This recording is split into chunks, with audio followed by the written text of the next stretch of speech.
Clemson. Coach, we can start with a brief opening statement. Okay. All right. Well, Merry Christmas to everyone. Hope everybody had a great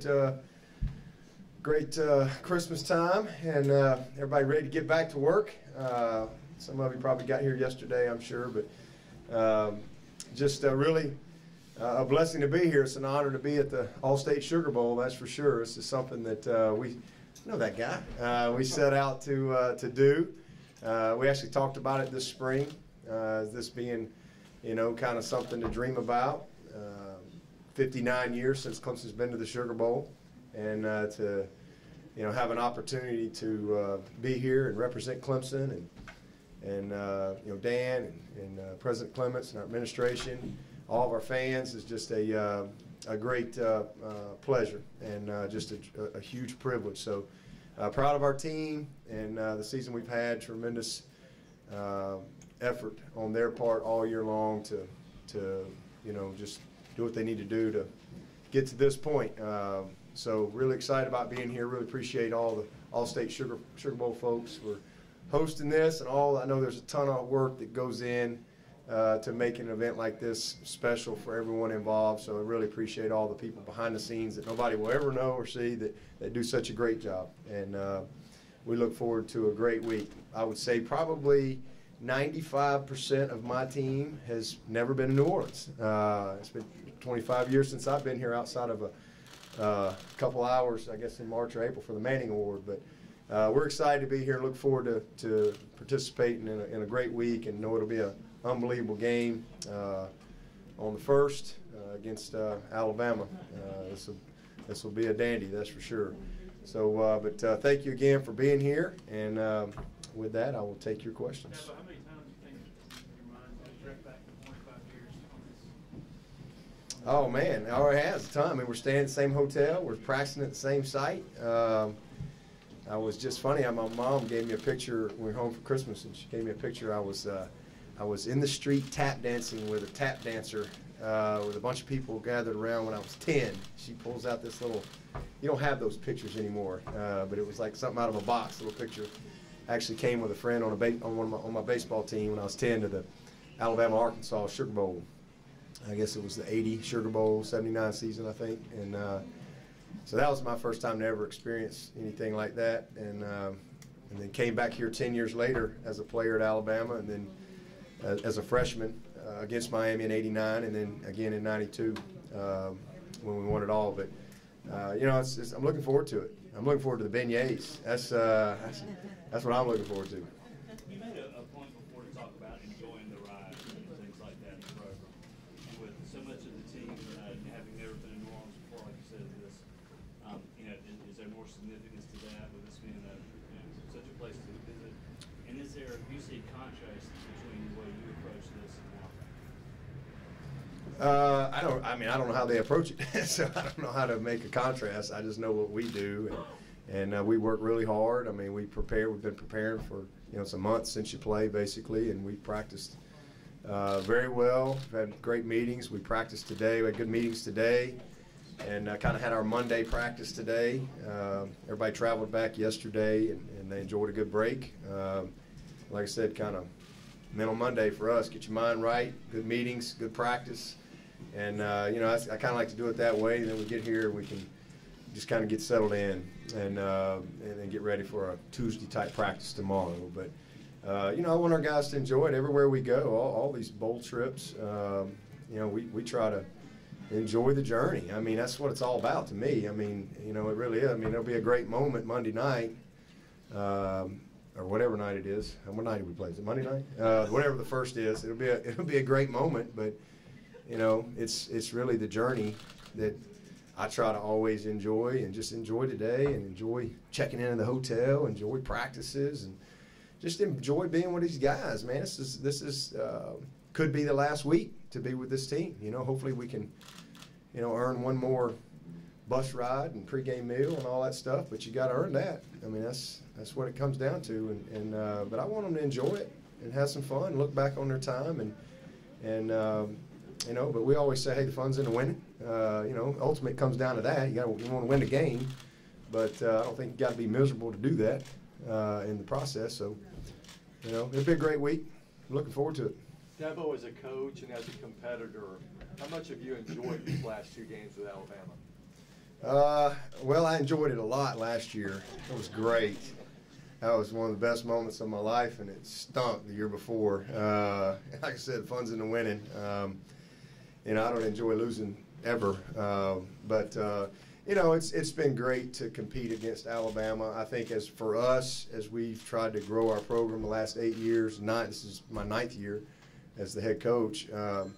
I think one of the things that was a goal of mine 9 years ago was to build a program that could be consistent and to build a program that embraced competing against the best. And, I mean, Alabama has been the best, no doubt about it.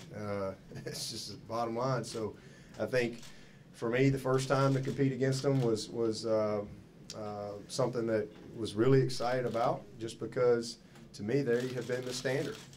And how you going to measure up? And I think that was something going into that game. We lost the game, but I felt like our brand grew, if you will, and I felt like we went into the game, we were undefeated, and I felt like we really believed we could win the game. We thought we could.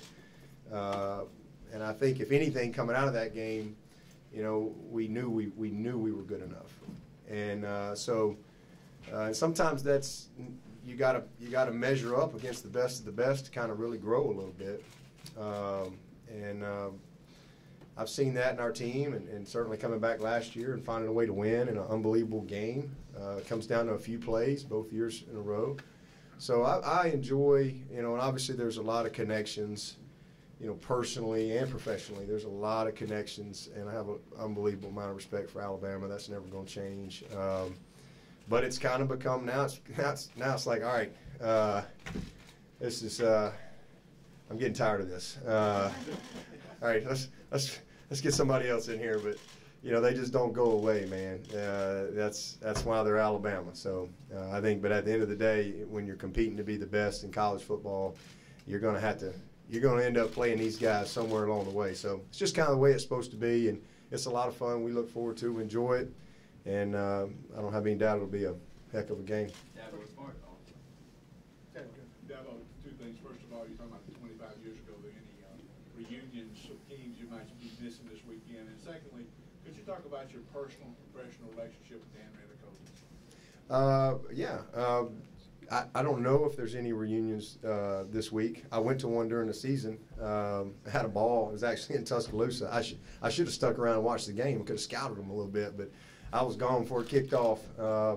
I had a great 25-year reunion with a bunch of my teammates, and I'm sure a lot of those guys will be in town. But we got a lot of work to do. I'm sure I'll maybe bump into a few guys along the way. But as far as Dan, I got an unbelievable relationship with Dan. He's as good as it gets. He's a great AD, very easy to work with. He's got a lot of vision. He's very proactive, which I really enjoy that part of him. He's very smart.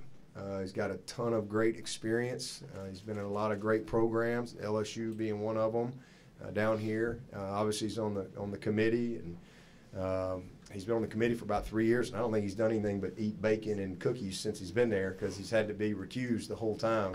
So that's been good. But Dan's great. I mean, he gets it. He's a football guy, and we've got that's one thing I think that we're really blessed with at Clemson. We have a great alignment from our board to President Clements, he's amazing, and then Dan. It's just a really good chain of command there. Time for one more. Yeah, as far as curfew and that kind of stuff, how do you balance wanting guys to have fun, but also not getting caught up in maybe some of the distractions? I kind of defer to the leadership of the team. I mean, if I got to worry about that right now, we can get our butts kicked and we're going home. I'm not here to babysit them. These are grown men. I treat them that way, and I defer to the leadership of our team. If I've done a good enough job January to now in developing leadership and discipline and accountability, and guys understanding there's consequences for your actions, then you shouldn't have to worry about that stuff when you show up. I mean, now I'm a little concerned about the culture shock of Bourbon Street for some of these guys. Having been there, so we'll have a little chat about that. But these guys are great. I mean, you got guys like Christian Wilkins, you know, Dorian, Kelly Bryant. These are the leaders of your, Mitch Hyatt, the leaders of your team. You know, it's pretty easy. Best leadership comes from within. So we've got curfew and all. They'll have a little more time tonight, and then we kind of tighten down as we go. But I just really count on them to do what they're supposed to do and really handle their business and hold each other accountable. That's one of the things we do all year long with our accountability teams. But so it's no different when we get here. And, you know, and then if something comes to me, then they know that I'm gonna deal with it. They all know that, hey, there's consequences for your actions. So I just think everybody's got to, you know, make right decisions. It's really a choice each and every day. You know, you're either going to be committed to being the best you can be, or you're not. Thank you very much, Coach. We have a couple of One players. Brian on this side, Christian will be on the other. Thank you. Okay. You got it. How are you? Let's slide up.